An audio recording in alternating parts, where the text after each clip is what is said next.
Hey guys, tonight we descend into a tale long buried beneath ash and silence. This is not Olympus. This is not glory. This is Irene, the forgotten son of Hesus, born not of godly lineage, but of fire and steel, hammered into being deep within the forge of a mortal blacksmith. He is no chosen one, no golden child of prophecy, but he is the last hope of mankind. His mission to steal the eternal flame from the summit of Olympus itself, to reignite the flickering soul of humanity before it is swallowed by endless dusk. But the path is shadowed. He must pass the gaze of a three-headed god, who guards the gates of the underworld with hunger and memory, outwit a jealous deity in winged sandals, whose envy burns hotter than any forge, and survive the judgment of a storm-summoning oracle, who speaks but one prophecy, the death of Irene. So before you get too comfortable, take a moment to like this video and subscribe, but only if you love the tangled dance of myth and mystery. And tell us, where in the world are you listening from? As for the time, don't worry. Sometimes, the stories we tell are better than sleep, and sometimes, they simply become your dreams. Now, the screen will begin to fade to black, not just for effect, but for your well-being. Artificial light suppresses melatonin, the hormone that helps you fall asleep. Less light, more story, deeper sleep. So lie back, let the fan hum, let the darkness settle, and let's remember what awaits us tonight. The boy born from flame, the gods that guard the end, and the prophecy no one can escape. Before the mighty gods, the tangled incestuous affairs, and the heroes who died prematurely in tragedy. The universe was just a giant, chaotic mess, literally. There was no light, no darkness, no plan, only chaos, the perfect embodiment of every failed family gathering. From that disorganized heap, Gaia Mother Earth separated herself, an act that today might be called cosmic-level self-love. Gaia was an ambitious goddess. She didn't just come into being, she began to procreate, but not in the typical way. She created Uranus, the sky, and then married him. Yes, she gave birth to her own husband. Freud would have wept with envy. The love between Gaia and Uranus was no poetry. Uranus quickly revealed himself to be a model father, a model for locking all his children deep within the earth because they made him uncomfortable. Those children, the Titans, included Oceanus, Hyperion, Cronus, and many other figures who would later make Olympus as chaotic as a shareholders' meeting on the verge of bankruptcy.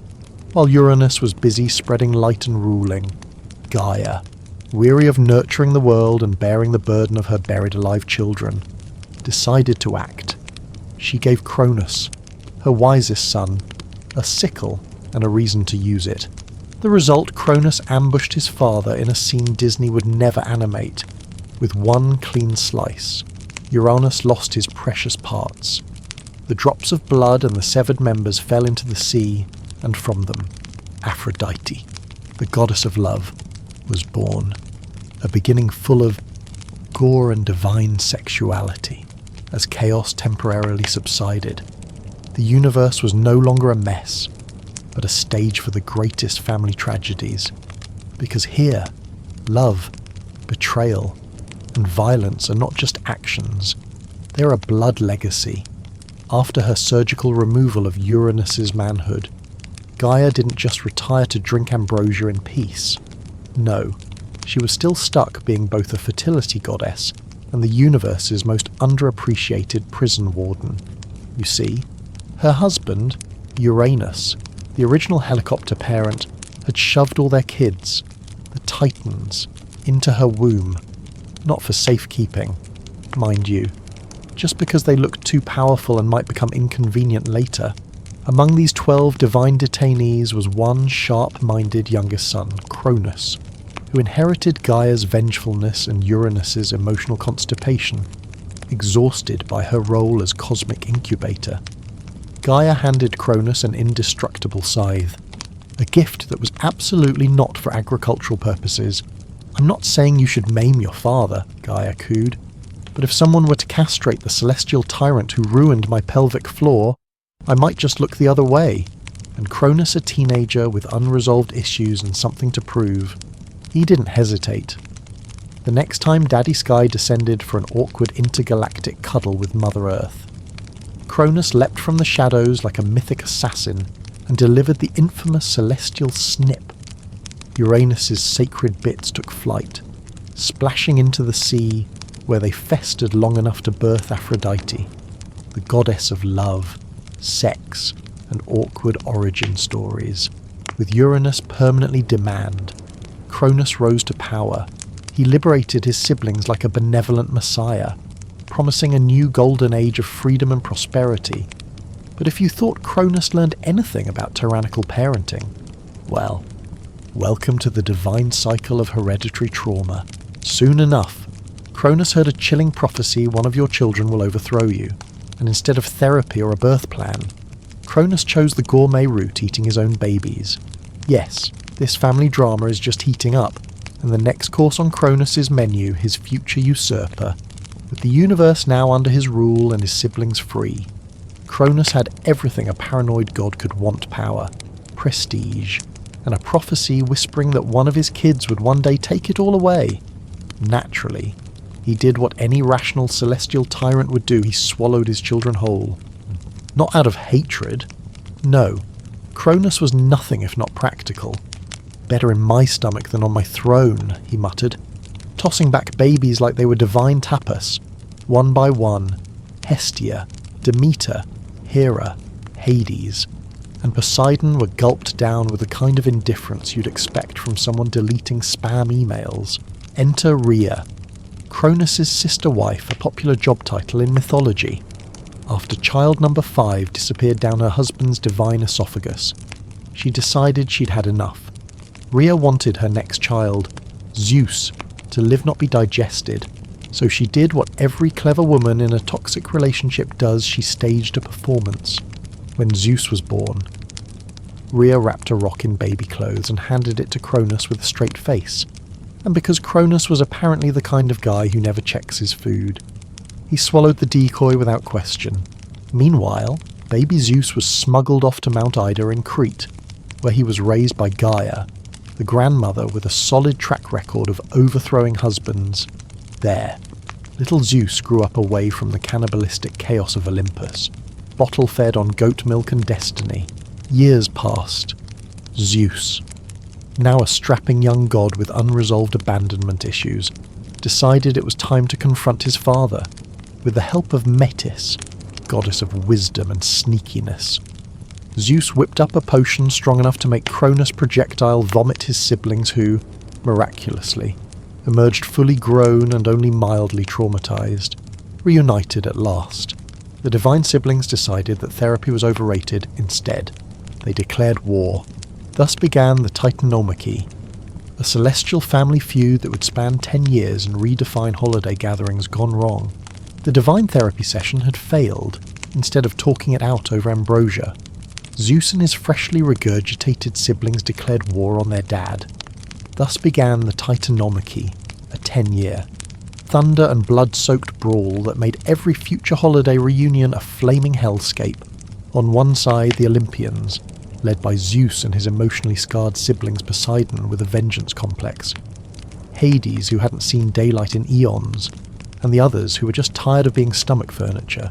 On the other side, Cronus, bitter, bloated, and backed by the Titans, most of whom were still salty about being buried alive, unburied, and then asked to fight their nieces and nephews. This wasn't just any divine melee. This was an arms race of ridiculous proportions. Zeus, playing the role of chosen hero, decided to free the 100-handed ones and the Cyclopes, former underground tenants with severe anger issues and surprisingly good craftsmanship skills. In gratitude, the Cyclops forged Zeus the ultimate tantrum tool, a thunderbolt that could vaporize just about anything. Poseidon received a trident, perfect for skewering both sea monsters and egos. Hades got an invisibility helmet, which, admittedly, was more of a party trick than a battlefield advantage. But hey, he took what he could get. Meanwhile, the Titans weren't exactly innovating. Cronus just assumed his grimace and scythe would be enough. While his brothers stood around reminiscing about how they used to rule the cosmos, the battlefield Earth, sky, sea, and whatever dimension Tartarus technically counts as, 10 years of earthquakes, tsunamis, volcanoes, and sky-splitting chaos, all because one guy couldn't handle a prophecy. In the end, Zeus pulled the ultimate generational flex. He didn't just defeat his father, he chained the Titans in Tartarus, buried them in the abyss, and locked them behind walls forged by the 100-handed ones, now employed as the universe's most terrifying prison guards.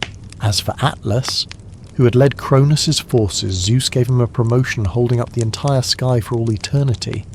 Not the raise he was hoping for.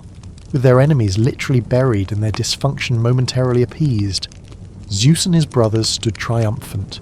Welcome to Olympus, population smug. With the Titans stuffed in Tartarus and Cronus officially dethroned, red entombed. The Olympians had a new problem: who gets to rule what? Naturally, the three brothers Zeus, Poseidon, and Hades decided the best way to divide up the cosmos was not with diplomacy or vision, but by drawing lots. Yes, the fate of existence was left to divine rock, paper, scissors. Zeus, ever the golden boy, drew the sky the penthouse of reality. Storms, clouds, lightning, he got the drama, the view, and the branding. It was as if the universe had handed him a personal billboard. Poseidon landed the sea, which, granted, had aesthetic appeal and potential for mood lighting, but it also meant managing shipwrecks, krakens, and mortals who couldn't swim. He got over it, eventually, by inventing seahorses and earthquakes, just to feel something. And then came Hades, who, with the poise of someone absolutely not okay with his draw, accepted the underworld. Cool, he muttered, blinking slowly. Just me and the dead for all eternity. Let's be honest, nobody wanted the underworld. It was damp, emotionally taxing, and full of souls with complaints.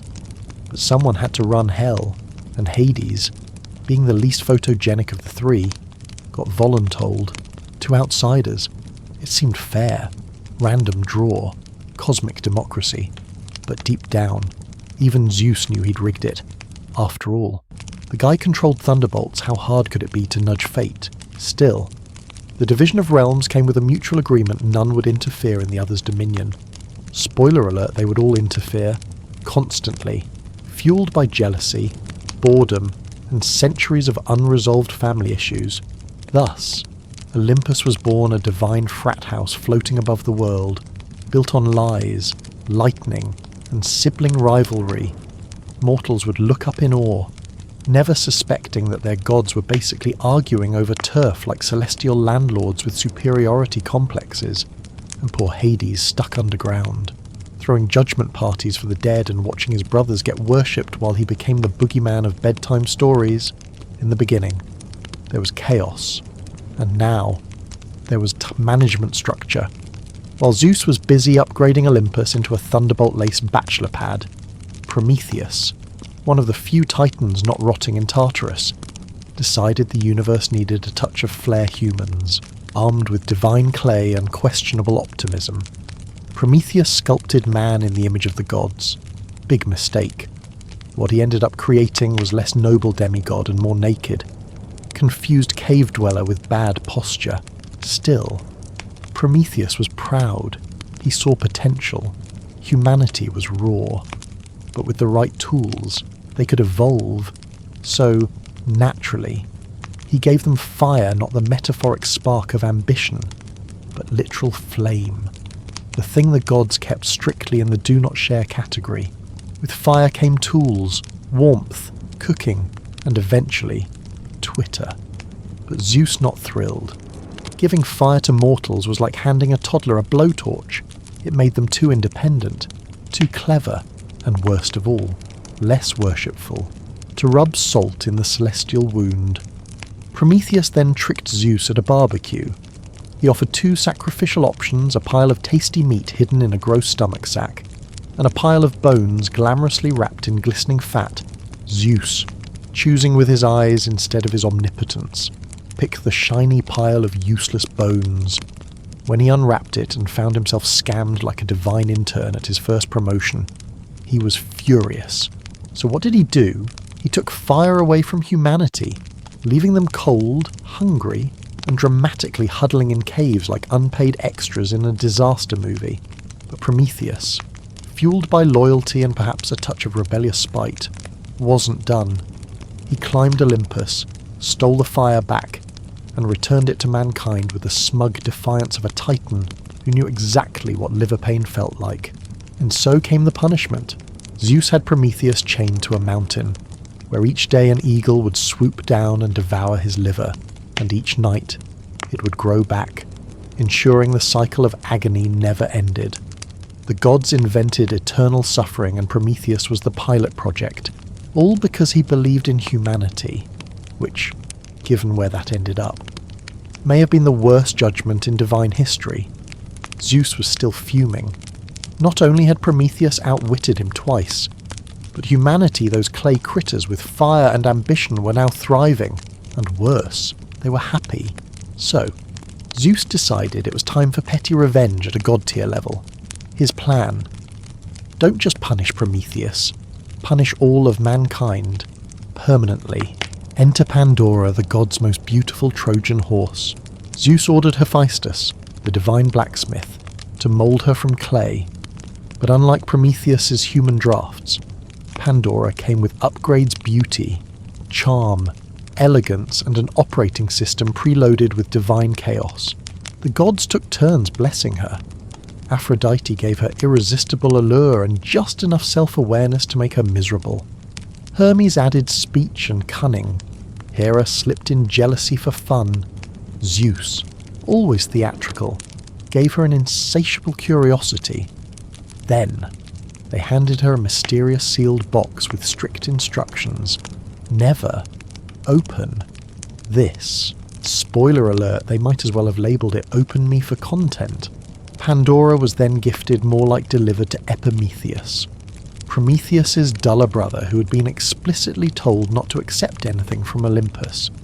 But faced with the walking embodiment of goddess-crafted perfection, Epimetheus's judgment died faster than a mortal in a thunderstorm. At first, everything was peachy: love, marriage, domestic bliss. But Pandora's mind kept orbiting the forbidden box like a moth around prophecy. Curiosity bloomed into obsession. Just a peek, she whispered one morning, and with that, she opened the goddamn box. What followed was the cosmic equivalent of clicking a spam link. Out flew every imaginable horror disease: pain, greed, betrayal, aging, taxes, influences blanketing humanity in 1,000 flavours of suffering. Pandora slammed the lid shut, but too late. Only one thing remained trapped inside: hope. A clever final twist from Zeus. Hope wasn't a blessing. It was the curse that kept mortals clinging on, enduring misery with just enough optimism to avoid giving up. Psychological torture wrapped in optimism. Thus, the golden age of man ended not with a war, but with a woman, a box, and a god with a grudge. And all of it, every last ounce of pain, was because someone gave fire to cavemen. If giving fire to humans was Prometheus's greatest crime, using it was humanity's. Empowered, inventive, and irritating. Mortals had evolved from harmless clay blobs into loud, arrogant creatures who built cities, questioned gods, and worst of all, stopped sending sacrifices on time. Zeus watched it all unfold from Olympus like a frustrated landlord. The wars, the corruption, the total lack of fear. It was disgusting. These humans, he muttered, thunderbolt twitching, need a bath. And so, in an act of cosmic overreaction, Zeus decided to drown the entire species.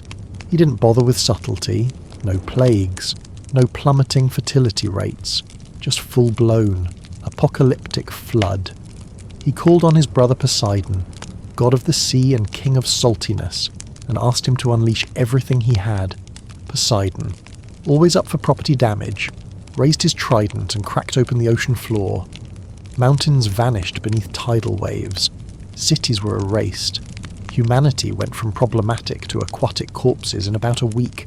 But, as in all divine tantrums, 2 humans survived Deucalion and Pyrrha, children of Prometheus and Pandora's lineage, respectively. Apparently, Zeus had a soft spot for dramatic irony. Forewarned by Prometheus, the eternal meddler, the couple built a makeshift ark, Noah style.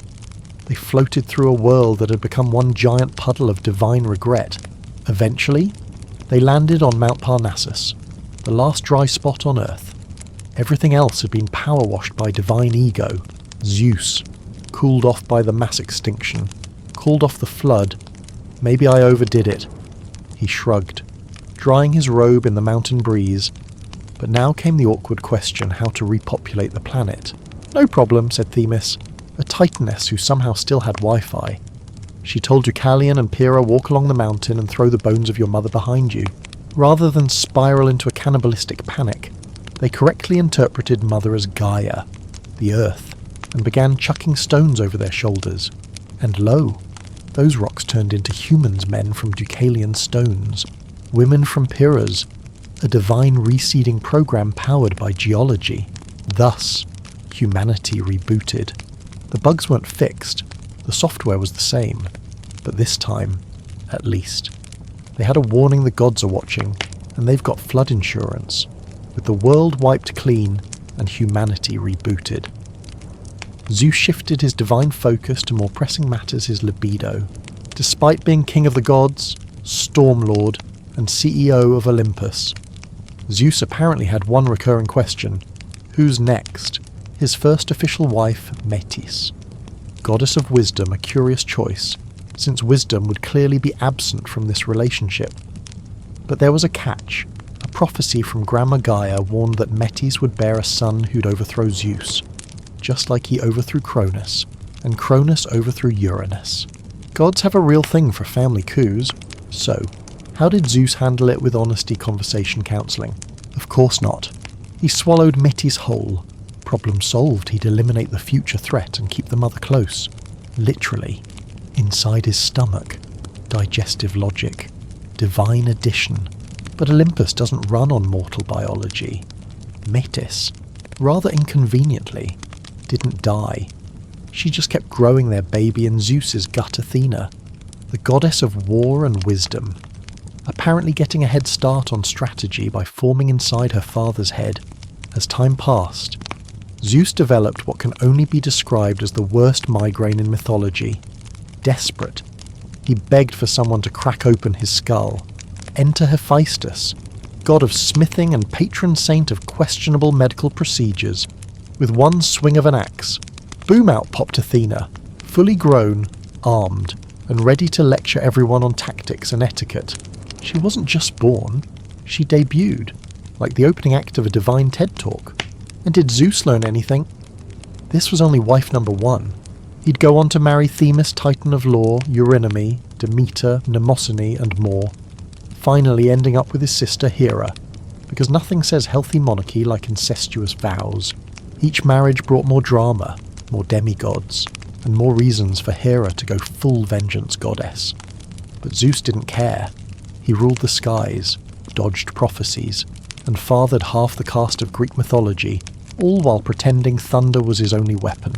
In truth, Zeus wasn't a king, he was a walking HR violation with lightning bolts, after swallowing Metis and axe-birthing Athena like some celestial piñata. Zeus moved on because why reflect when you can rebound? Next in line Themis, titaness of divine law, order, and I told you so. She wasn't just wise, she was cosmic HR, but instead of enforcing regulations, she chose to marry the repeat offender. Together. They produced the Fates, 3 sisters with a flair for existential doom. Clotho, the spinner of life threads. Lachesis, the measurer of how long each poor mortal gets to exist. And Atropos, the one who cuts the thread with absolutely no chill. Their system was flawless. Every birth, every tragedy, every freak ladder accident, they had it all mapped. Even the gods feared them. Zeus, supposedly the boss of Olympus, couldn't override a single snip. But Zeus, not one to respect boundaries, got bored again. Enter Hera's sister, goddess of marriage, and soon to be victim of the worst divine romance in myth. Their wedding was the event of the millennium gods and mortals cheered. Animals were sacrificed, and thunderbolts were kept in airplane mode. But this wasn't a love story. It was a disaster film in slow motion. Hera was dignified, loyal, and fiercely protective of marriage, which made her marriage to Zeus a cosmic prank. He, meanwhile, was busy turning into animals, clouds, or golden rain to seduce mortals and nymphs at a pace that would make soap opera writers blush. Hera didn't take it well. Cue centuries of divine vengeance. Any woman Zeus touched Hera ruined her life. Any child he sired Hera made sure their hero's journey came with trauma, snakes, or insanity. Olympus became a celestial sitcom with thunderbolts, jealousy, and passive-aggressive dinner parties. And yet, Zeus and Hera stayed married bound not by love, but by divine spectacle. Their relationship wasn't a union. It was a warning even immortality can't fix a toxic marriage. At this point, Zeus's love life had more plot twists than the Iliad, and his next scandal involved a mortal priestess named Io. She was beautiful, devout, and unfortunately near Zeus at the wrong time. Zeus, operating with the moral restraint of a drunk frat god, decided he had to have her. But there was a problem. Hera, his wife and full-time surveillance system, had her thunder-sensing eye on him. Thinking quickly, Zeus did what any omnipotent being might. He covered the earth in clouds, not metaphorical ones, but actual. Thick as smog, divine fog to hide his little rendezvous with Io. Hera, who'd been through this storm routine before, immediately smelled the scandal. She descended from Olympus, all smiles and suspicion. Zeus, caught mid-flirt, panicked. His solution, turn Io into a cow. Not metaphorically, a literal, wide-eyed, mooing cow. Who? This cow, Zeus said casually, patting Io's flank. Just a random cow I found. Definitely not a transformed lover or anything. Hera blinked once, smiled wider, and said, "Lovely, I'll take her." Zeus, checkmated by divine irony, had no choice but to hand over Io the cow to his furious wife. Hera assigned Argus, a giant with 100 eyes, to guard Io, because when your husband lies constantly, your security measures get creative. Argus kept watch day and night, always keeping at least a dozen eyes on Io, just in case she tried to moo Morse code for help. Eventually, Zeus sent Hermes, the god of thieves and social distractions, to fix things. Hermes played music, told stories, and lulled Argus to sleep eternal sleep, with a well-placed blow to the head to honour her fallen bodyguard. Hera took Argus's many eyes and stuck them on a peacock's tail, because why waste a perfectly good surveillance aesthetic? Io was finally free, but her torment wasn't over. Hera sent a gadfly, a relentless stinging insect, to chase Io across the world, through mountains, across seas, through deserts, over continents. Io ran, stung, and bellowed, a divine victim of post-fling marital revenge. Eventually, after years of bovine suffering, Zeus convinced Hera to forgive Io, perhaps because even she admitted the fly thing was overkill. Io was restored to human form. She bore children who would later sire great heroes, but she never forgot her hoofed past or the absurd, God-inflicted trauma that started with a flirt and ended in world tour cow exile. If Zeus had a divine superpower beyond thunderbolts and dramatic exits, it was his relentless inability to keep his toga on. His next romantic casualty, Leto, a gentle titaness whose only crime was saying yes to the worst boyfriend in the universe. As always, Hera found out, and since revenge via insects and lifelong torment had already been used, see Io, Hera decided to get creative. She issued a decree that Leto could not give birth anywhere on Earth, no land under the sun, no stable ground, no sanctuary. Let her figure that out, Hera sneered, possibly while lighting a candle made of pure spite. Leto, heavily pregnant with twins because when Zeus cheats, he cheats efficiently, was now the most unwelcome guest in the cosmos. She wandered, swollen and desperate, through deserts, forests, cities, even floating islands. Every place turned her away like she was carrying the apocalypse instead of celestial toddlers. At one point, Hera even sent a giant serpent named Python to chase her for sport, because when you're the queen of gods and jealousy, you weaponize reptiles. Eventually, after being denied by every landmass with self-respect, Leto found Delos a floating rock, not technically part of the Earth, and therefore not covered by Hera's ban, a loophole, floating in the Aegean Sea like a mythological legal technicality. Delos, either brave or broke, agreed to take her in. There, under a swaying palm tree, without a midwife or epidural, Leto gave birth to Artemis, goddess of the hunt, chastity, and general don't-touch-me energy. Immediately after arriving in the world, Artemis helped deliver her twin brother, Apollo. That's right, newborn midwifery.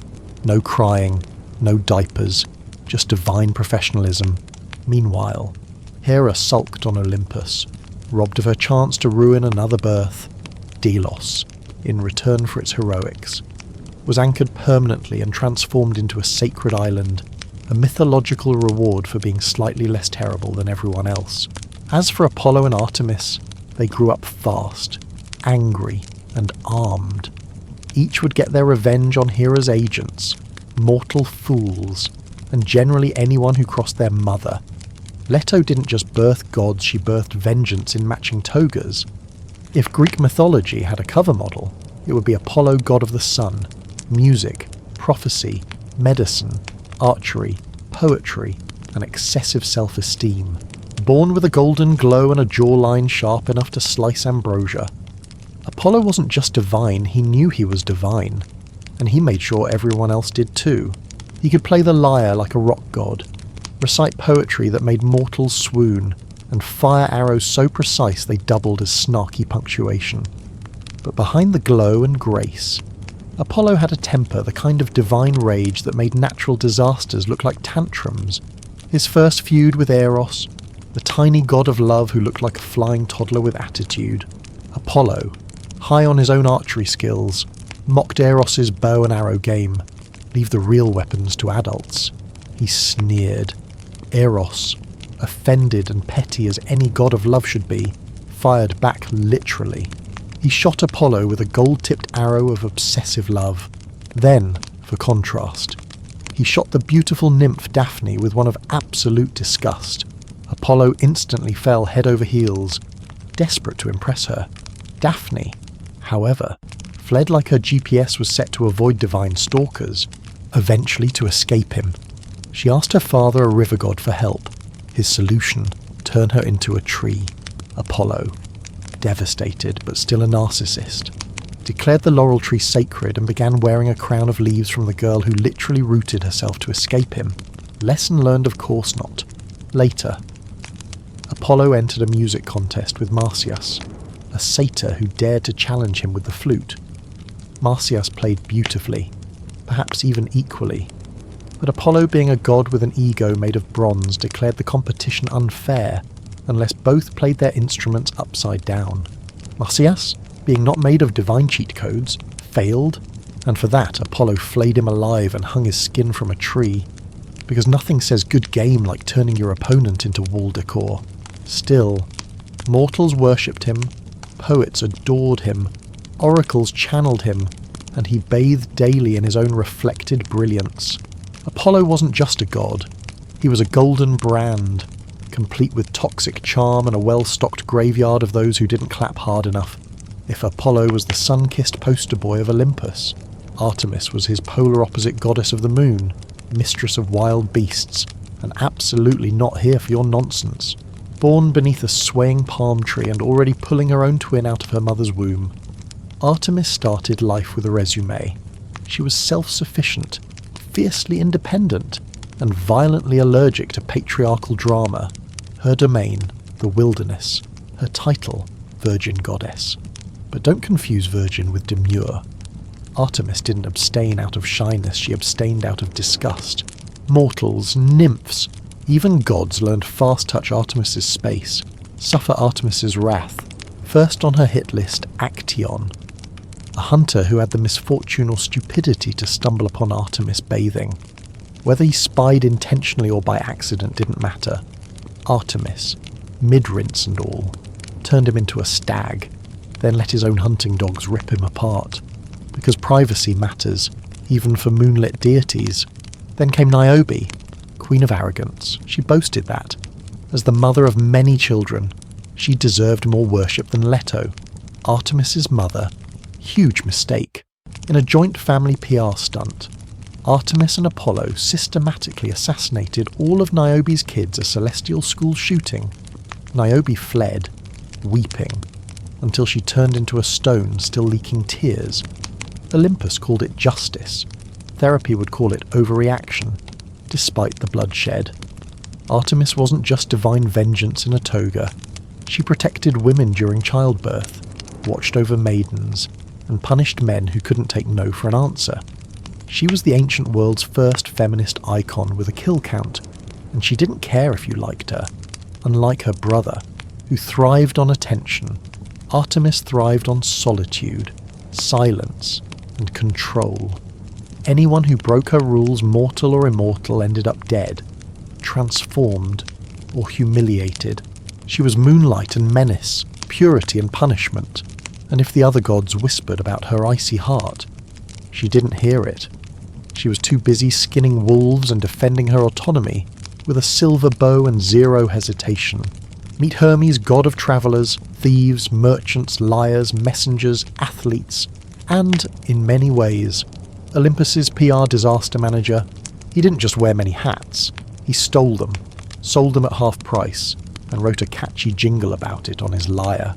Born to Maya, a quiet nymph trying to stay off Olympus's radar, Hermes wasted no time in blowing up her low-key lifestyle.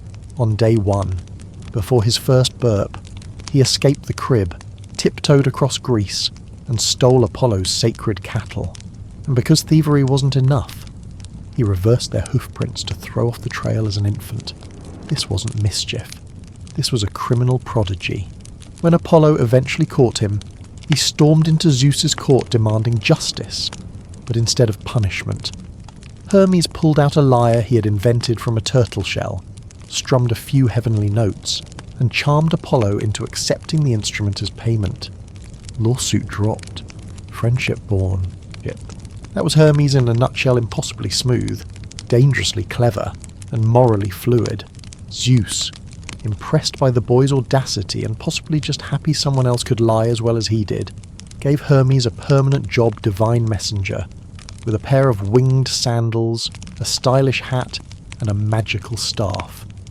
Hermes zipped across realms delivering secrets, starting rumours, and occasionally guiding souls to the underworld like a celestial Uber driver.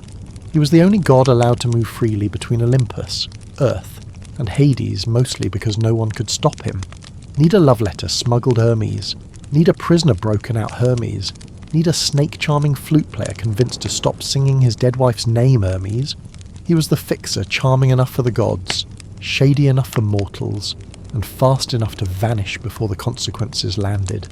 But beneath the schemes and speed, Hermes had a purpose to keep the divine machine running, no matter how broken it was. He translated lies into policies, theft into trade, and awkward divine scandals into manageable headlines. Hermes wasn't a hero. He was the Greek god of plausible deniability, the one you called when Olympus needed results, not ethics. In a realm obsessed with golden curls, chiseled abs, and divine cheekbones, Hephaestus stood out for all the wrong reasons. He was born to Hera, who, in a rare moment of feminist defiance, decided to create a child without Zeus. Who needs him, she said. I'll make a god all by myself. And she did. Only when baby Hephaestus emerged, he was crippled. Hera, queen of maternal love and petty standards, took one look and hurled him off Olympus. No warning, no lullaby, just straight down freefall into the sea.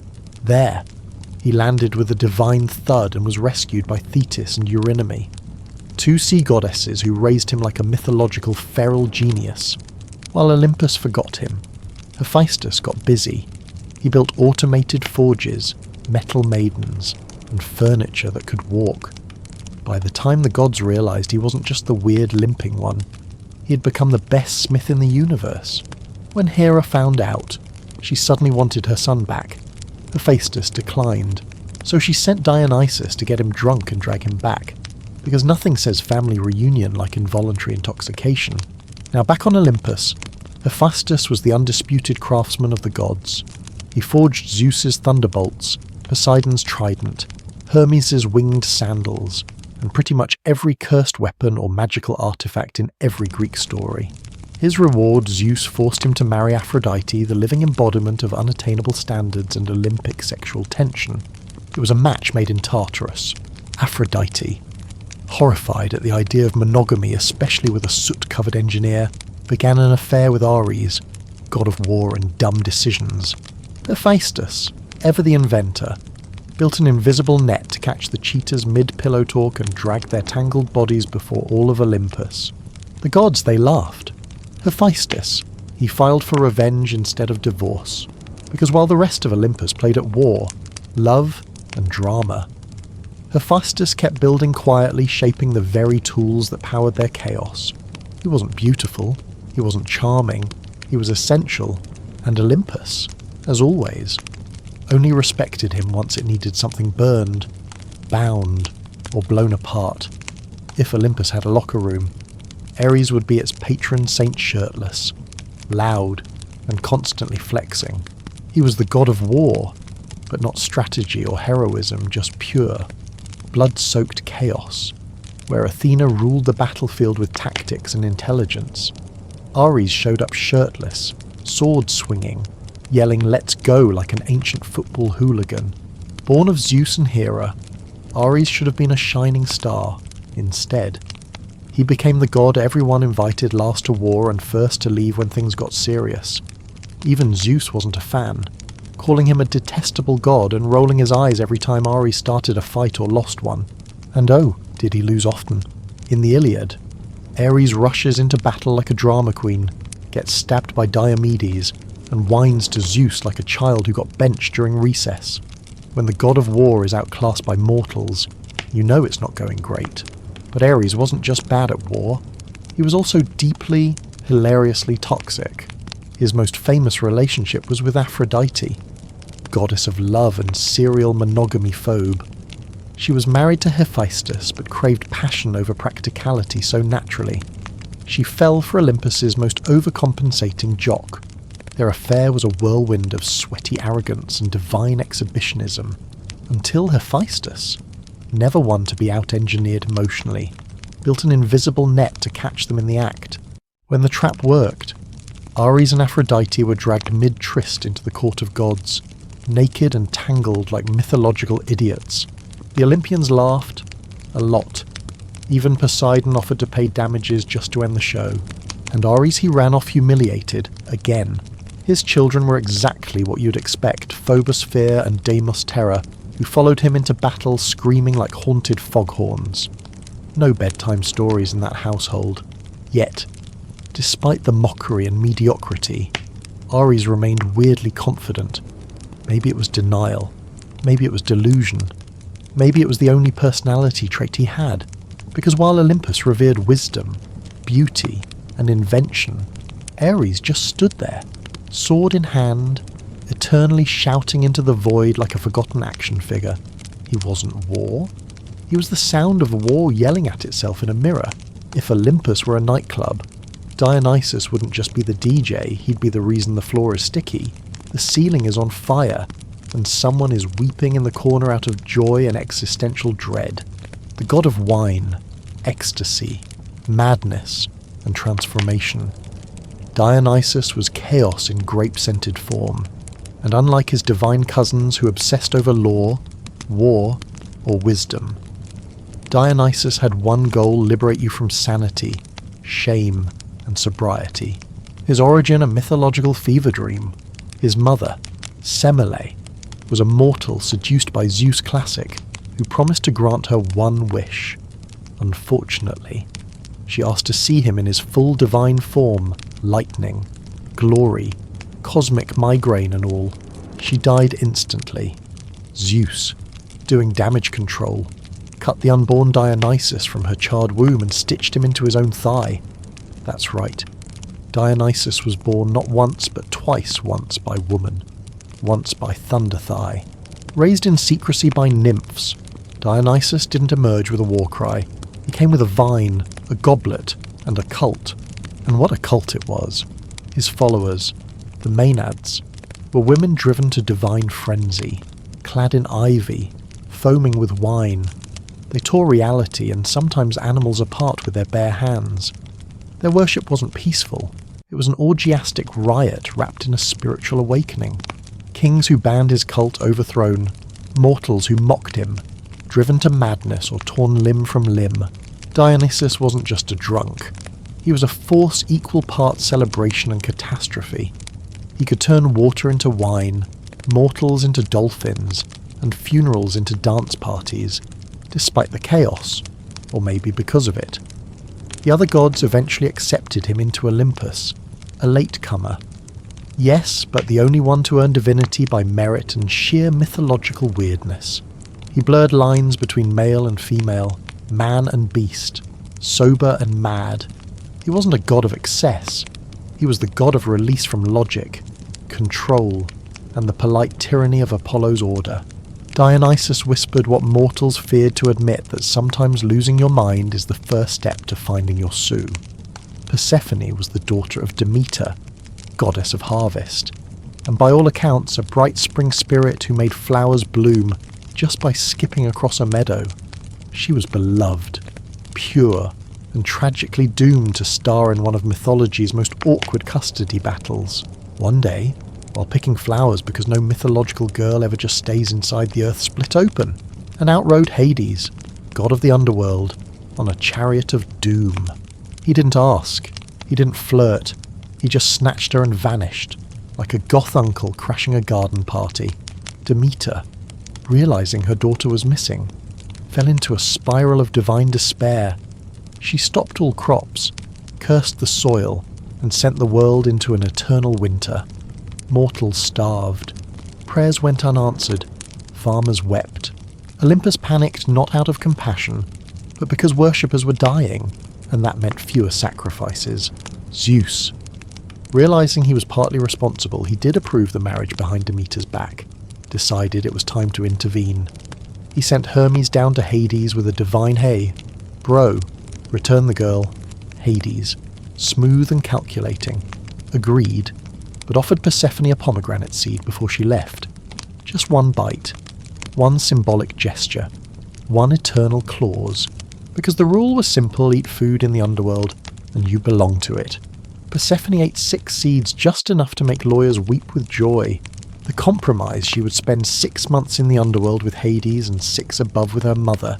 And so, the seasons were born, spring and summer when Persephone returns, autumn and winter when Demeter grieves again.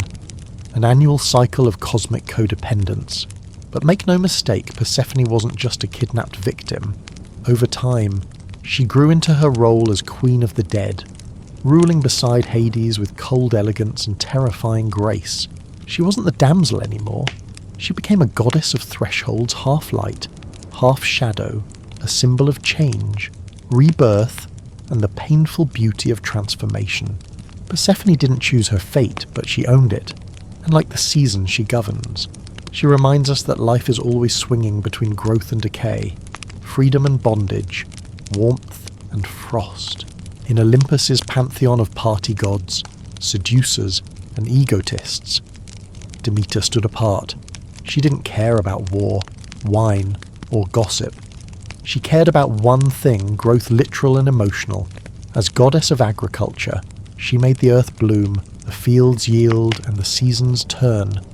Mortals worshipped her with the intensity of starving farmers, because without her, nothing grew. And then Persephone vanished. One moment she was dancing among the wildflowers, the next gone, swallowed by a chariot from hell. Demeter's reaction. She didn't just grieve, she shut down the entire food supply. Rivers ran dry, crops withered, trees dropped their fruit in protest. Mortals cried to Olympus, but Demeter didn't flinch. It wasn't a tantrum, it was a strike. She wandered the earth in disguise, unwashed and wild-eyed, searching for her daughter. Along the way, she paused to nanny a royal baby in Eleusis, as one does during a grief spiral, and tried to make him immortal by sticking him in fire. His mother interrupted, and Demeter screamed at her, blew her cover, and nearly burned the palace down in divine rage. Eventually, she revealed herself and taught the locals the Eleusinian mysteries, a sacred cult that promised secrets of life, death, and grain fermentation. It became one of the most revered and cryptic religious movements in history, but even holy rites couldn't fill the void. When she finally learned that Hades had stolen Persephone with Zeus's approval, Demeter's grief turned nuclear. Olympus began to starve with the mortals. Sacrifices dried up. Even Dionysus sobered up. Faced with the extinction of worship itself, Zeus sent Hermes to broker a deal. Thus came the bittersweet compromise 6 months above, 6 below. Demeter reluctantly accepted. Spring returned, flowers bloomed, bread reappeared, but each fall, when Persephone descended again, the earth mourned with its mother. Demeter wasn't just a goddess. She was the first divine union leader, reminding the gods what power truly looked like, not thunderbolts or beauty, but control over survival. Her myth endures not because she fought wars, but because she showed that even in Olympus, grief is sacred and hunger is political. Among the loud, dramatic, lightning-throwing gods of Olympus, Hades ruled in silence. He wasn't into orgies like Dionysus. He didn't throw tantrums like Zeus. He didn't chase mortals like Poseidon. No, Hades kept to his dark little corner, the underworld, a realm of shadows, contracts, and strict scheduling. He wasn't evil, he was orderly. As the god of the dead, Hades had one job: manage souls, and he did it with the bored professionalism of an eternal DMV manager. No favoritism, no chaos, just stand in line, await judgment, and please keep screaming to a minimum. So when he fell for Persephone, it wasn't passion, it was logistics. She was beautiful, yes, but more importantly, she was capable. The underworld needed a queen, and Hades needed someone who wouldn't turn the place into a drama pit. Solution: kidnapping, a morally dubious move. Yes, but in Olympus, this was practically a love letter. He saw her in a meadow, cracked open the earth, and pulled her into his subterranean bachelor pad like a mythological trapdoor spider. No conversation, no consent, just straight-up divine abduction. When Demeter threw the earth into famine over it, Hades played dumb. She's happy, he claimed. Look, I even gave her a pomegranate. That pomegranate, of course. Sealed the deal: 6 seeds. 6 months per year in his realm. A trick, yes. But also, perhaps, a gift Persephone would become queen of the underworld. Not just a kidnapped girl, but a ruler in her own right. Hades didn't throw wild parties. He threw rules. His domain had structure. Cerberus guarded the gates. The rivers Styx and Lethe had clearly labelled purposes. He had a 3-judge system, a punishment zone, and a rewards program for good souls. He even had a no-escape policy except for Orpheus, Hercules, Theseus, Odysseus, Psyche, and a few others. But hey, divine loopholes happen. The gods mocked him for being dull, but Hades didn't care. He didn't want temples. He didn't want feasts. He wanted respect, and a little peace and quiet. He wasn't the villain. He was cosmic janitor sweeping up the souls nobody else wanted to deal with. And in the end, while the other gods burned bright and burned out, Hades endured, sitting in his throne of bone and obsidian, whispering gently to the dead order. At last, among the loud, dramatic, lightning-throwing gods of Olympus, Hades ruled in silence. He wasn't into orgies like Dionysus. He didn't throw tantrums like Zeus. He didn't chase mortals like Poseidon. No, Hades kept to his dark little corner, the underworld, a realm of shadows, contracts, and strict scheduling. He wasn't evil, he was orderly. As the god of the dead, Hades had one job: manage souls, and he did it with the bored professionalism of an eternal DMV manager. No favoritism, no chaos. Just stand in line, await judgment, and please keep screaming to a minimum. So when he fell for Persephone, it wasn't passion, it was logistics. She was beautiful, yes, but more importantly, she was capable. The underworld needed a queen, and Hades needed someone who wouldn't turn the place into a drama pit. Solution: kidnapping. A morally dubious move, yes, but in Olympus, this was practically a love letter. He saw her in a meadow, cracked open the earth, and pulled her into his subterranean bachelor pad like a mythological trapdoor spider. No conversation, no consent, just straight-up divine abduction. When Demeter threw the earth into famine over it, Hades played dumb. She's happy. He claimed, "Look, I even gave her a pomegranate." That pomegranate, of course, sealed the deal 6 seeds, 6 months per year in his realm. A trick, yes, but also, perhaps, a gift Persephone would become queen of the underworld, not just a kidnapped girl, but a ruler in her own right. Hades didn't throw wild parties, he threw rules. His domain had structure. Cerberus guarded the gates. The river's Styx and Lethe had clearly labelled purposes. He had a 3-judge system, a punishment zone, and a rewards program for good souls. He even had a no-escape policy except for Orpheus, Hercules, Theseus, Odysseus, Psyche, and a few others. But hey, divine loopholes happen. The gods mocked him for being dull. But Hades didn't care. He didn't want temples. He didn't want feasts. He wanted respect, and a little peace and quiet. He wasn't the villain. He was cosmic janitor, sweeping up the souls nobody else wanted to deal with. And in the end, while the other gods burned bright and burned out, Hades endured, sitting in his throne of bone and obsidian, whispering gently to the dead order. At last, long before Olympus lit up with thunderbolts and gossip, the Titans ruled, and among them was Prometheus, whose name literally means forethought because unlike most immortals, he thought things through. While the other Titans sided with chaos or power, Prometheus took one look at humanity naked, cold, clueless, and said, "You know what?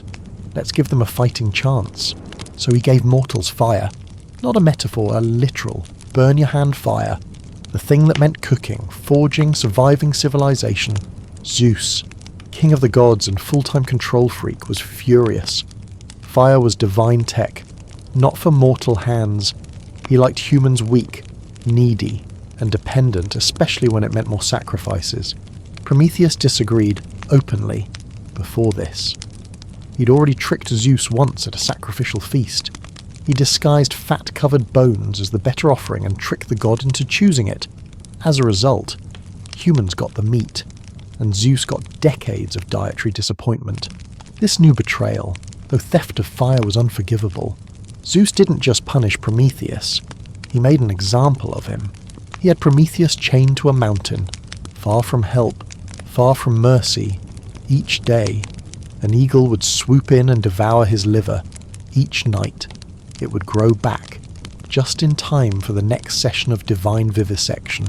Immortality, it turns out, is a curse when you're on Olympus's torture playlist. Prometheus never screamed for forgiveness, never begged. He endured because he believed humanity deserved fire more than Olympus deserved obedience. He became a symbol of defiance, of sacrifice, of knowledge over control. Eventually, Heracles, another rogue with daddy issues, would free him. But the damage was done. Not to Prometheus's body that grew back, but to Zeus's reputation. Because no matter how many thrones you sit on, you can't silence a rebel who's already on fire. Prometheus wasn't just a titan. He was the first hacker, the divine whistleblower, the mythological equivalent of burn the system down, except he meant it literally. Prometheus gave humans fire in return. Zeus gave humans Pandora. On the surface, it seemed like a gift, a beautiful woman moulded from clay, adorned by the gods themselves. Aphrodite gave her beauty, Hermes gave her cunning, Athena gave her craft, and Zeus gave her sabotage. Because Zeus, being the petty tyrant he was, didn't just want Prometheus punished.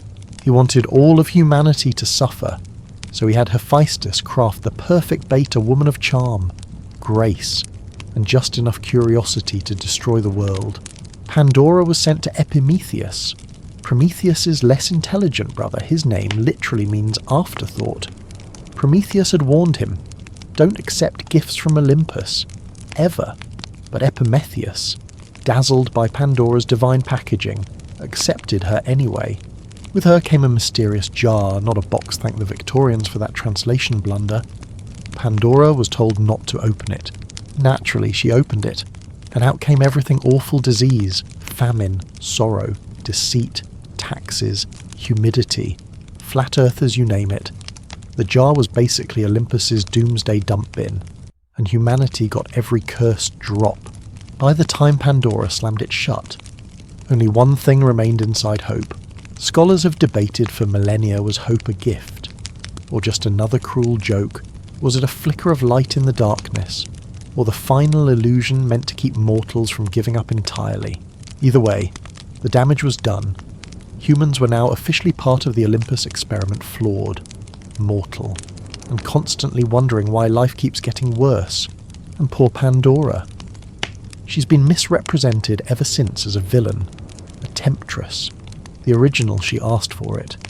But really, she was a divine pawn, a weapon wrapped in beauty, built to unleash chaos and blamed for using the trigger she was designed to pull. If Prometheus was humanity's champion, Pandora was our curse disguised as a blessing.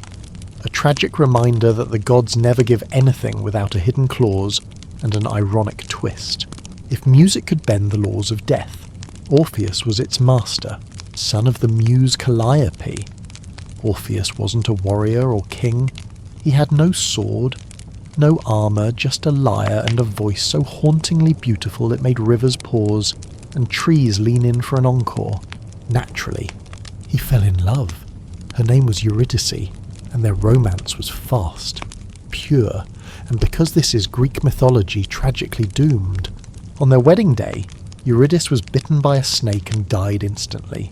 No build-up, no farewell, just bam off to the underworld. Orpheus, devastated, did what no mortal dared. He sang his way into Hades. He didn't fight monsters. He didn't bribe his way through. He played music so heartbreaking that even Cerberus, the three-headed death hound, laid down to nap. Charon, the boatman of the dead, ferried him for free. The Furies wept. When he reached Hades and Persephone, he sang of love and loss of spring torn from his life like Persephone from Demeter. For once, Hades agreed to mercy, but as always, there was a catch. Orpheus could lead Eurydice back to the living, but he had to walk in front of her the whole way, and he must not look back until they were both fully above ground. Seemed simple, it wasn't. Orpheus walked, each step heavier than the last. Hearing her soft footsteps behind him but not seeing her, doubt crept in. Was she really there? Was this a trick? Was he singing to a memory? Just steps from the exit, he turned around, and there she was, real, alive, reaching out, then gone, snatched back into the underworld forever. No appeals, no second chances.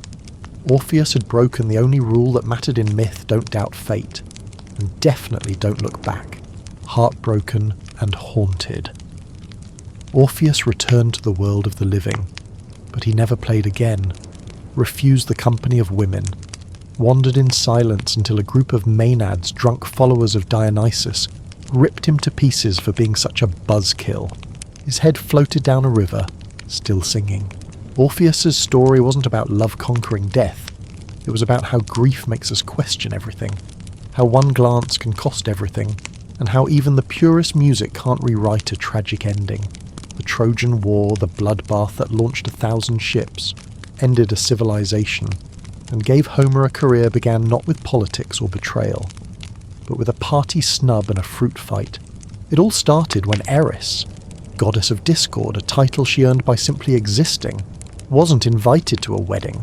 Specifically, the wedding of Peleus and Thetis, parents of Achilles. The gods gathered, feasted, and toasted, without the one immortal least equipped to handle exclusion. So Eris, being Eris, crashed the wedding anyway and brought a gift, a golden apple inscribed with the words "to the fairest." She tossed it into the crowd like a divine grenade and watched the goddesses implode. Hera, queen of Olympus and full-time marital grievance holder, Athena, goddess of wisdom and warfare, and Aphrodite, goddess of love and ego-fueled nudity, all lunged for it.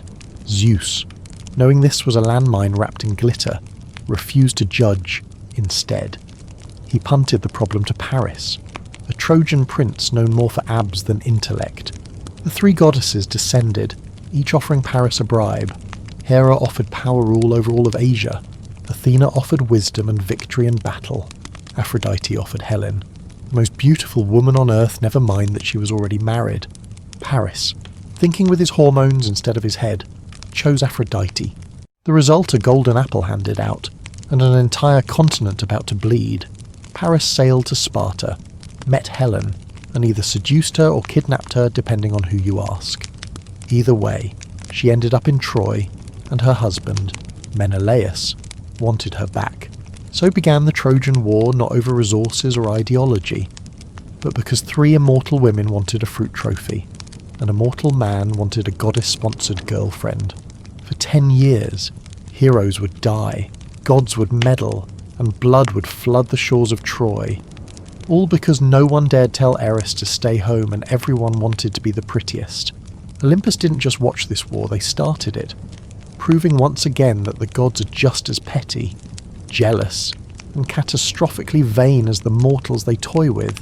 If Greek mythology had a poster child for rage issues meets mother's expectations, it would be Achilles, born of Thetis, a sea nymph with zero chill, and Peleus, a mortal king with no say in parenting. Achilles was forged for greatness, or at least that's what Thetis insisted. She tried every trick to make him immortal, dipped him in the river Styx, holding him by the heel. Because logic covered him in divine ointments, even tried roasting out his mortality over a fire until her husband walked in screaming. Still, the kid survived, and more importantly, he was invincible everywhere but one spot, his heel. Achilles, of course, grew up unaware that this single anatomical oversight would become the footnote of his legend. By the time the Trojan War rolled around, Achilles was a teenage demigod with unmatched fighting skills, a bad attitude, and a best friend, soulmate, body double-named Patroclus. He joined the Greek forces, but not without drama, when Agamemnon, the war's biggest egotist, stole Achilles' war prize, a woman named Briseis Achilles, did what all emotionally stable heroes do. He quit the war in a huff. While Greeks died in droves, Achilles sat in his tent, sulking and refusing to fight unless someone apologized with sufficient gifts. Groveling, or both. Then Patroclus died, slaughtered by Hector, Prince of Troy, while impersonating Achilles in battle. That broke him. Achilles went full vengeance mode. He rejoined the war, slaughtered Hector, and dragged his corpse around the city walls for days. No strategy, no mercy, just grief weaponized. But his glory wouldn't last. Paris, the same Paris who started the war over a beauty pageant, shot an arrow guided by Apollo that hit Achilles in his one mortal spot, the infamous heel. And just like that, the greatest warrior of his generation bled out from foot trauma. Achilles didn't die in battle, saving his comrades, or dueling gods. He died because divine overparenting and a bad grip led to one tiny flaw that erased a lifetime of invincibility. He became a legend. Yes, but also a warning that no matter how strong you are, no matter how golden your destiny, sometimes it all comes down to where your mother held you. Odysseus was the original clever bastard of Greek myth, a man so brilliant he could outwit monsters, gods, and sometimes even his own ego, king of Ithaca, inventor of the Trojan horse, and patron saint of I Got This. He was beloved by Athena and endlessly cursed by Poseidon. During the Trojan War, while other heroes flexed swords and screamed about honour, Odysseus quietly built a hollow horse, hid warriors inside, and let the Greeks win through guile instead of gore. Brilliant. Yes. Humble. No. After the war, All he wanted was to go home to his faithful wife Penelope and awkwardly pubescent son Telemachus. It took him 10 years. Why? Because Odysseus had two weaknesses, hubris and geographical incompetence. First stop the Cicones, where his men ignored orders and got ambushed. Then the Lotus Eaters, where he had to drag his stoned crew off an island of floral forgetfulness. Then came the main event, Polyphemus, the Cyclops. Odysseus and crew got trapped in a cave. Solution: blind the Cyclops with a stake. Victory. But then, instead of leaving quietly, Odysseus yelled, "Tell them it was Odysseus who did this." Unfortunately, Polyphemus was Poseidon's son. So began a divine vendetta that would stretch for years and seas. He faced Circe, a sorceress who turned his men into pigs, to be fair. They kinda were. He slept with her for a year before remembering he had a wife. Then the underworld. Sirens, Scylla and Charybdis, and Calypso, a goddess who kept him as a sex pet for 7 years. Finally, after more deaths, more storms, and more personal growth than most therapists can unpack, Odysseus washed ashore in Ithaca. He disguised himself as a beggar, slaughtered Penelope's suitors in a bloodbath that would make Quentin Tarantino blush, and revealed himself with the only trick Penelope trusted a secret about their bed. He was home, older, scarred, and probably in desperate need of marriage counselling. Odysseus wasn't a hero in the shining armour sense. He was a survivor, a liar when needed, a charmer when it helped, and a man who proved that sometimes. Intelligence is more dangerous than brute strength, especially when paired with an ego. While Odysseus gallivanted across the Mediterranean blinding monsters, dodging storms, and sleeping with immortals, Penelope stayed in Ithaca, holding down the throne, raising a son, and quietly outmanoeuvring an entire kingdom. History likes to frame her as the loyal wife, the weeping widow, the symbol of female patience. But make no mistake, Penelope wasn't passive. She was tactical. As soon as Odysseus was presumed dead, suitors flooded her palace. Dozens of drunk, arrogant nobles, each hoping to claim her and the crown. For most women in ancient myth, this would be a swift-ending forced marriage, lost power, forgotten name. But not Penelope. She told them she'd remarry once she finished weaving a funeral shroud for her father-in-law. Each day, she wove. Each night, she unwove it by torchlight. For 3 years, she played the long game, threading lies as carefully as she did the loom. That's not loyalty, that's intelligence weaponized. She raised Telemachus alone, guided her household, and ran a kingdom under siege, all while being watched, judged, and underestimated. She knew how to say nothing and control everything. When Odysseus finally returned disguised as a beggar, dripping in trauma and testosterone, Penelope didn't scream, faint, or fall into his arms. She tested him, only when he revealed the secret of their bed carved from a rooted tree. Unmovable and symbolic did she believe him, not because she doubted love, but because she'd been lied to for 20 years and refused to be duped again. Penelope wasn't a side character. She was the chess master of Ithaca, proving that silence is not weakness, and that endurance isn't passive, it's power in slow motion. While Odysseus fought with swords and cunning, Penelope ruled with thread and restraint, navigating politics, grief, and male egos without ever drawing a blade. She's remembered as faithful, but really, she was formidable, the kind of woman who waited, watched, and wove her way into legend. If there were a patron saint of betrayed women with magical talent and a high body count, it would be Medea. She wasn't just a sidekick or a tragic footnote in Jason's tale, she was the plot twist. The storm in the calm, the warning sign every Greek hero should have read before sailing off with promises and entitlement. Born a princess of Colchis and granddaughter of the sun god Helios, Medea had magic in her blood and poison in her toolkit.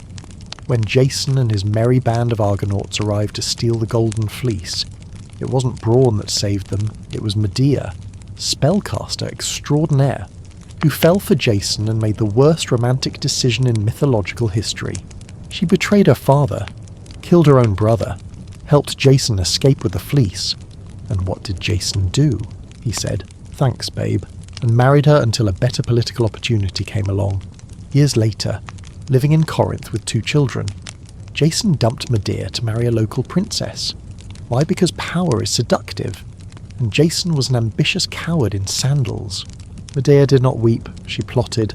First, she sent the new bride a wedding gift, a poisoned robe and crown that burst into flames on contact. The princess died screaming. Her father tried to save her, and he burned alive too. But Medea wasn't done. She knew the one thing that would destroy Jason completely: their children. And so, in one of mythology's most chilling acts, Medea murdered her own sons, not out of madness, but with cold, calculating vengeance.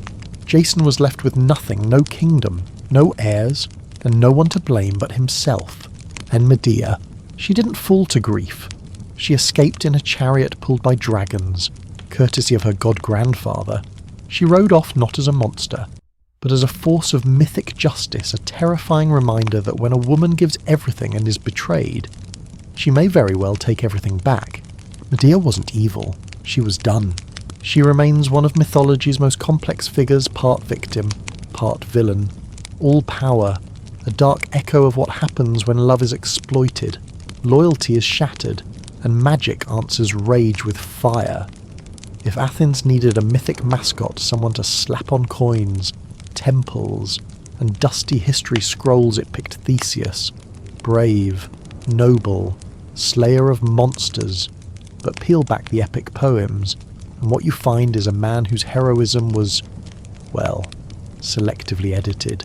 Born of Aegeus, or maybe Poseidon, depending on the version and political convenience. Theseus grew up determined to be a legend. He took the hard road to Athens, beating up bandits and beasts along the way, not because he had to, but because hero PR required it. But his real claim to fame, the Minotaur, every year, Athens sent youths to Crete as a tribute snack packs for King Minos' pet monster. A half-man, half-bull living in a labyrinth so confusing it needed its own mythos. Theseus volunteered to go, confident he could end this nonsense. Enter Ariadne, daughter of Minos, who immediately fell for the hero and handed him the secret to survival, a ball of thread to trace his way out. Theseus went full action hero, killed the Minotaur and escaped. Did he thank Ariadne, reward her loyalty? Of course not. He abandoned her on an island while she slept. Classy. Some say Dionysus later married her, proving even gods prefer women with tragic exes. Theseus returned to Athens but forgot to switch the sails on his ship from black death to white victory. His father, watching from the cliffs, assumed his son had died and threw himself into the sea. Thus, the Aegean Sea was named not for Theseus the hero, but for Aegeus the heartbroken dad. As king, Theseus was less noble, more erratic. He tried to kidnap Persephone from the underworld spoiler, it didn't go well, married Phaedra, who fell in love with his son Hippolytus, and generally racked up bad decisions like trophies. His end thrown off a cliff by a rival king, no battle, no song, just a quiet, brutal finish to a man whose legend was bigger than his actual legacy. Theseus wasn't just a hero, he was a political myth, a city's attempt to craft perfection from flawed clay. His story reminds us that greatness is often not in the deeds themselves, but in how well they're retold before he was a legend. Heracles, you might know him as Hercules, was just another unfortunate demigod born into the wrong family feud. His dad, Zeus Olympus's walking HR violation, his mom Alcmene, a mortal woman with the misfortune of being attractive during a god's boredom spiral. Hera, Zeus's wife and longtime victim of his divine hobbies, hated Heracles on sight.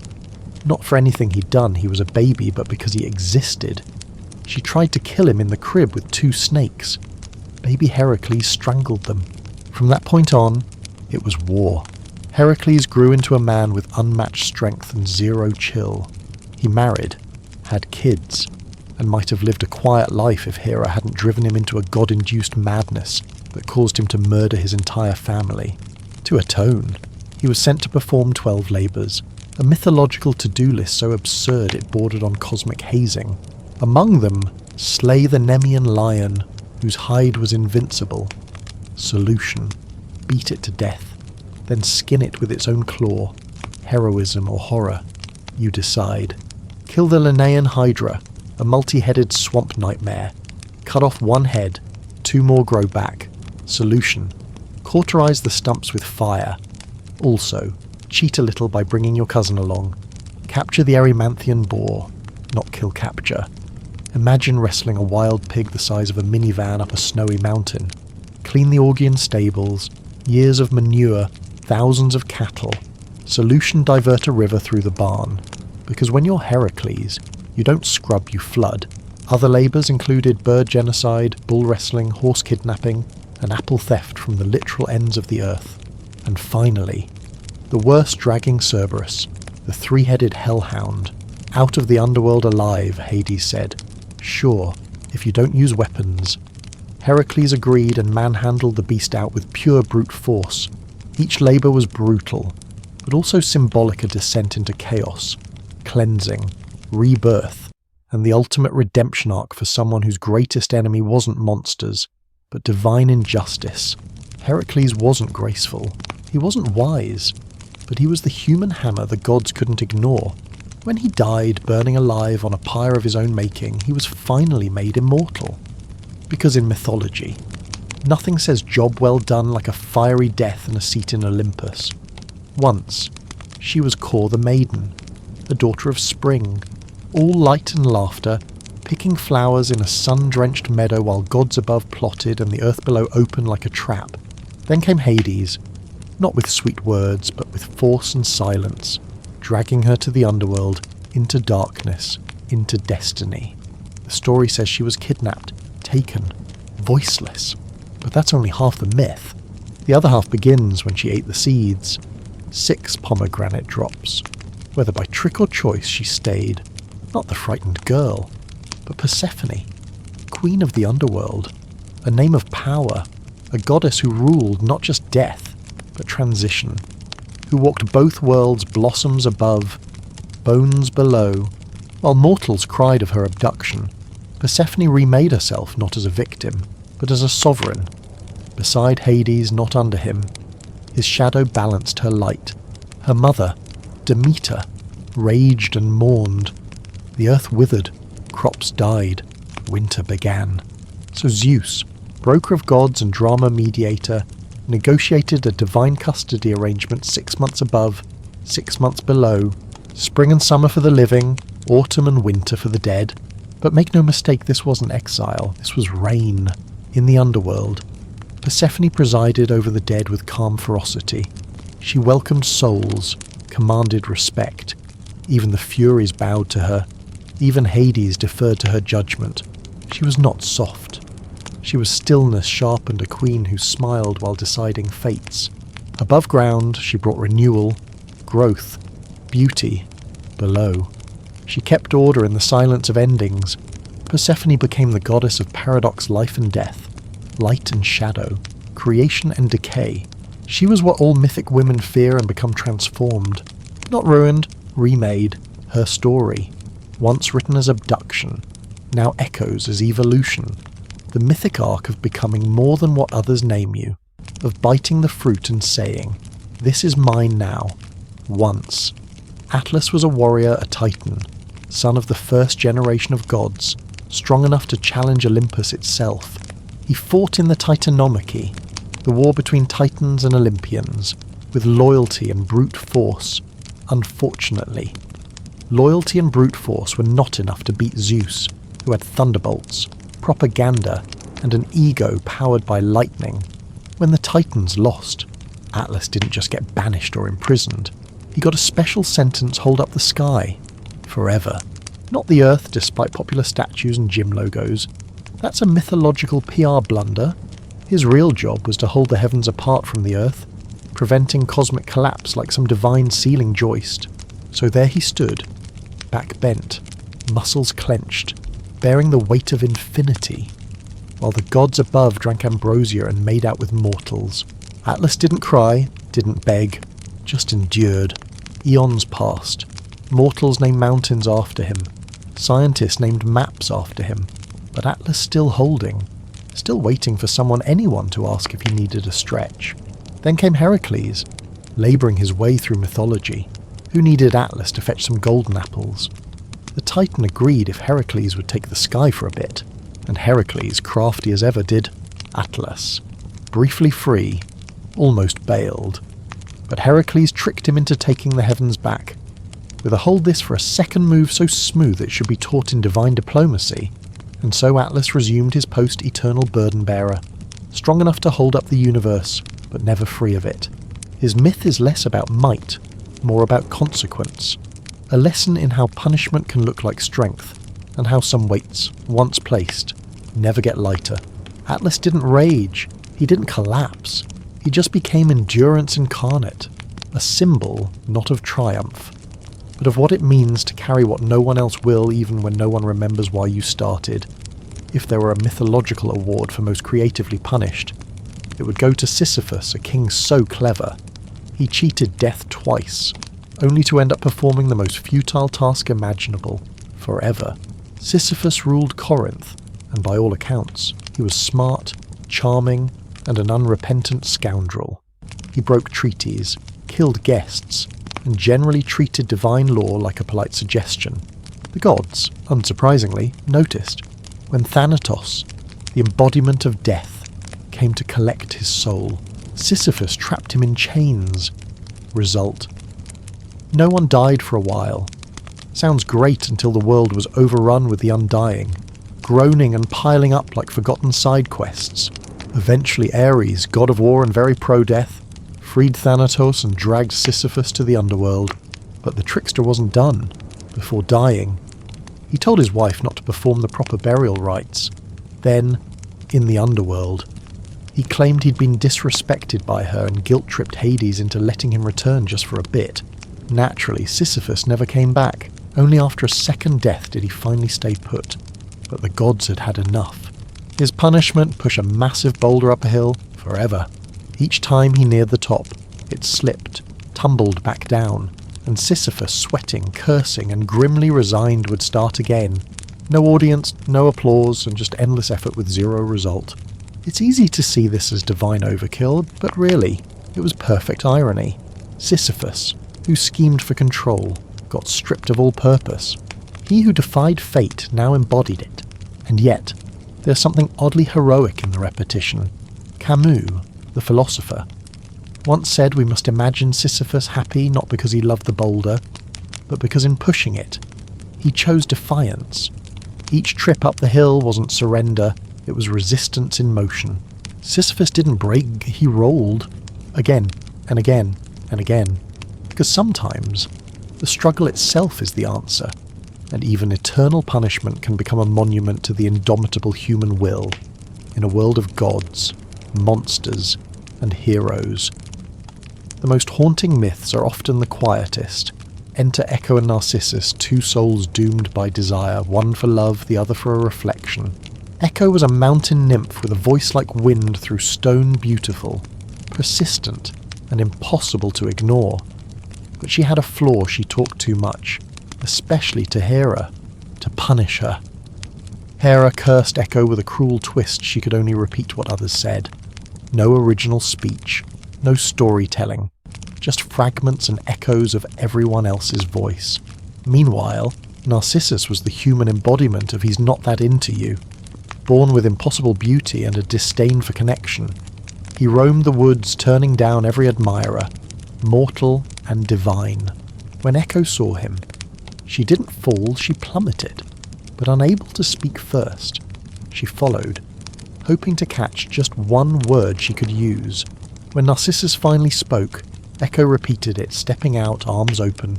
His response: disgust. He pushed her away, heartbroken. Echo withered.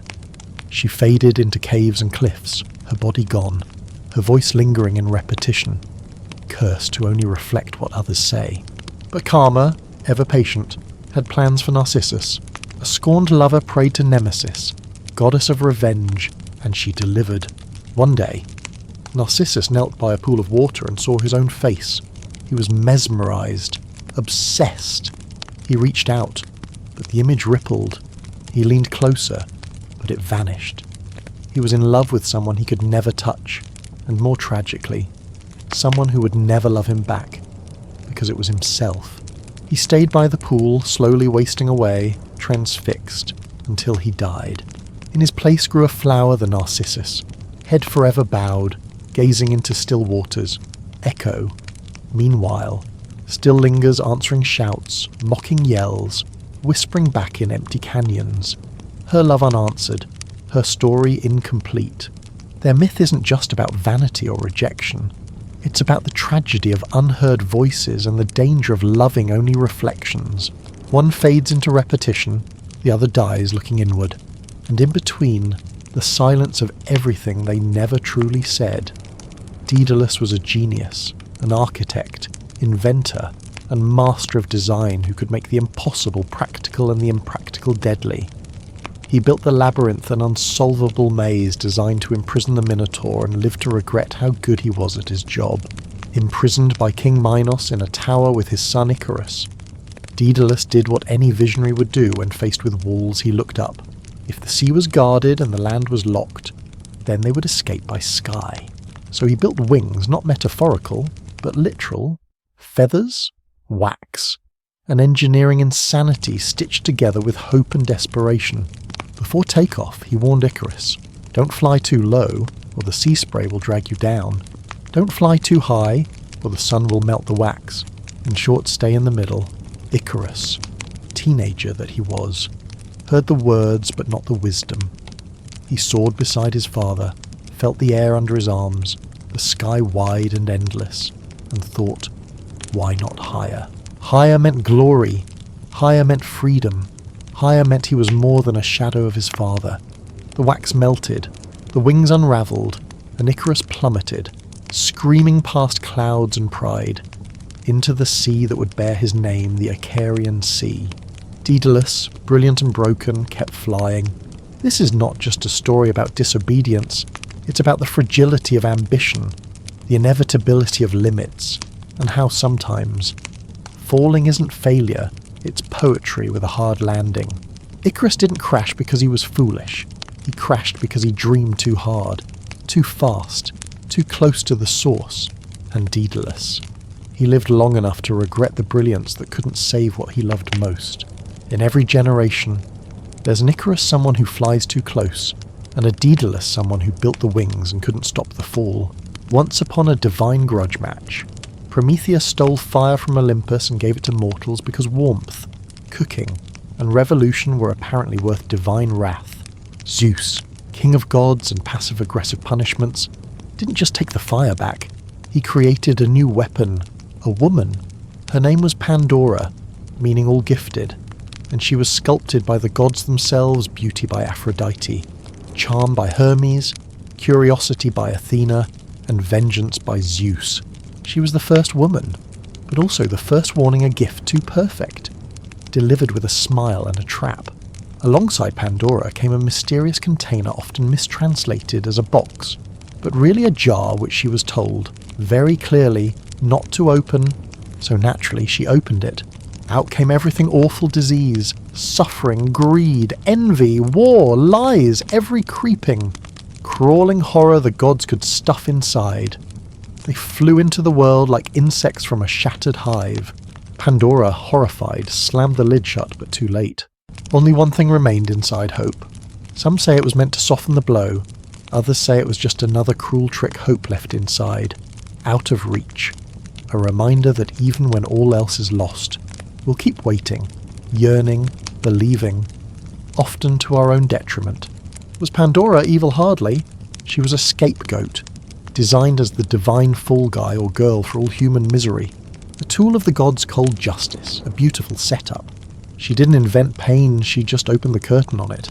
Her myth lingers because it feels true that beauty can be dangerous, curiosity punished, and that sometimes the worst curses come with a ribbon on top. Yet in the end, Hope remained fragile, flickering, uncrushed, because no matter how many plagues pour out of the jar, humanity stubborn, desperate, heroic, still hopes. And maybe that's the real curse.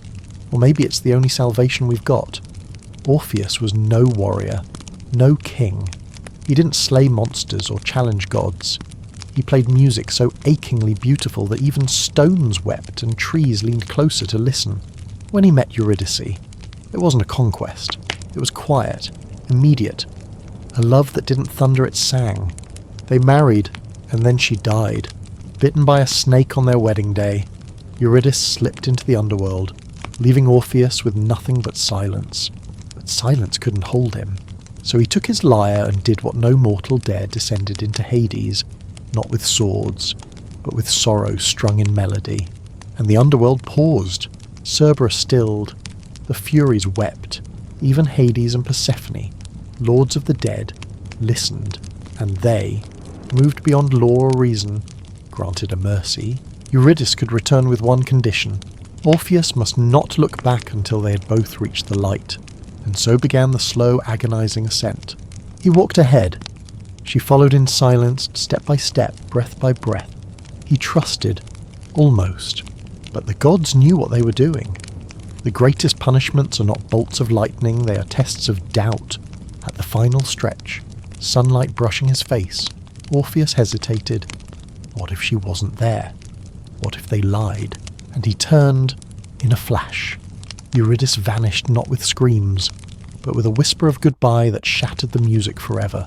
Orpheus tried to return, tried to beg, but the doors of Hades do not open twice for the same love. He wandered the earth, playing dirges so mournful even birds forgot to sing. Some say he died torn apart by Maenads, others that he faded, like his song. But his story endured not just because of love, but because of how it ended. Because we all look back, even when we shouldn't, even when we know better.